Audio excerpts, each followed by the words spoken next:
سبحانک لا علم لنا الا ما علمتنا انک انت العلیم الحکیم۔ دیکھیے مولانا حذیفہ صاحب نے شروع میں ایک بات جو کہی ہے اپنے پورے عنوان کے تحت، وہ بڑی عمدہ جاندار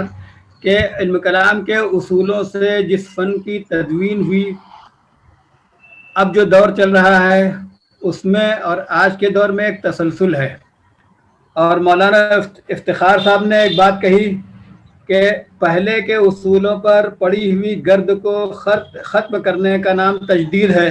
نہ کہ پہلے کے اصولوں پر پڑی ہوئی گرد کو ختم کرنا، نہ کہ پہلے کے اصولوں کو ہی ختم کر دینا۔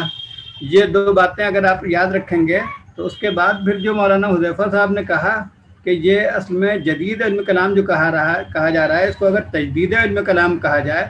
اس کے اوپر حضرت مولانا شبلی تھانوی رحمۃ اللہ علیہ نے 1.5-2 صفحے گفتگو کی ہے جدید کے لفظ کے اوپر، اور اس کے بعد پھر ایک حل پیش کیا کہ زمانے کے اعتبار سے، اذہان کے اعتبار سے، اپیل کرنے کے اعتبار سے، اس لحاظ سے ذرا سا جدت پسندی مفید ثابت ہوئی ہے، اس نقطہ نظر سے اس کو جدید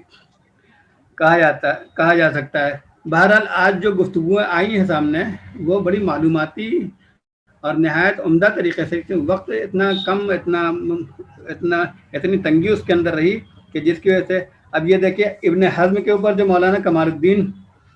صاحب نے پیش کیا، اس کو تو ایسا لگ رہا تھا بس دیکھتے جائیے اور سنتے جائیے، لیکن وقت کی تنگی کی وجہ سے اس میں نہ بولنے والے کو کچھ تسکین ہو سکی، نہ سننے والے کو تسلی ہو سکی۔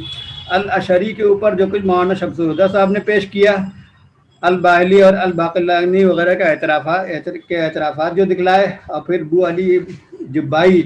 کے حالات کے تناظر میں امام اشعری کا جو کارنامہ پیش کیا۔ بو علی جبائی اصل میں جس قدر قابل آدمی تھا، جس قدر ذہین آدمی تھا، جس قدر زیرک اور دراک آدمی تھا، لیکن بولنے میں وہ اتنا ماہر نہیں تھا، تو وہ الاشعری اس کی گویا کہ زبان تھے۔ سلمان اعظمی صاحب نے، سید سلمان صاحب نے جو کچھ پیش کیا،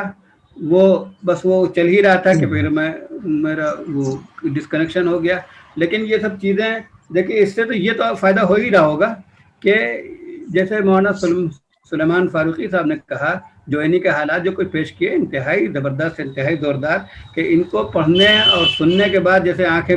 کھلی رہ جاتی ہیں کہ اچھا، جیسے فقہ کے اوپر کام ہوا ہے، جیسے تفسیر کے اوپر کام ہوا ہے، جیسے بلاغت و معانی کے اوپر کام ہوا ہے، اسی طرح سے ان لوگوں نے اپنا وقت عزیز دین کی خدمت سمجھ کر کے اس پر کام کیا ہے۔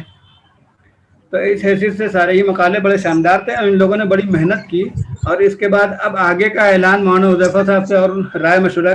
کر لیجیے گا۔ میں ابھی سے اپنی طرف سے جو تجویز ہے وہ ذکر کیے دیتا ہوں کہ اگلا عنوان امام غزالی اور امام رازی دونوں کی شخصیات کو لے کر کے ہوگا،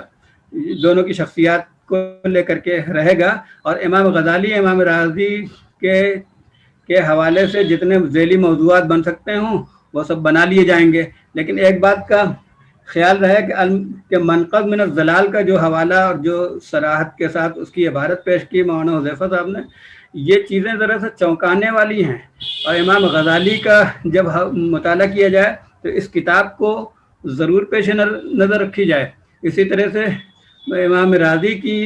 جو کتابیں مشہور ہیں، ان کے علاوہ بعض کتاب ہیں جس میں بہت سے رازہ سربستہ ہیں، اور ان کو لے کر کے اس وقت کے جدیدیوں نے، متجددوں نے، اعتزال جدید زندہ کرنے والوں نے ان سے بڑے گھال میل پیدا کیے ہیں۔ تو خیر یہ سب پہلو کھل کر کے سامنے آئے، ان سب کا بہرحال شکریہ تو آپ حضرات ادا کریں گے، لیکن میں اپنی مسرت کا اظہار کر رہا ہوں کہ بڑے عمدہ طریقے سے ساری چیزیں آئیں۔ وآخر دعوانا الحمد للہ رب العالمین۔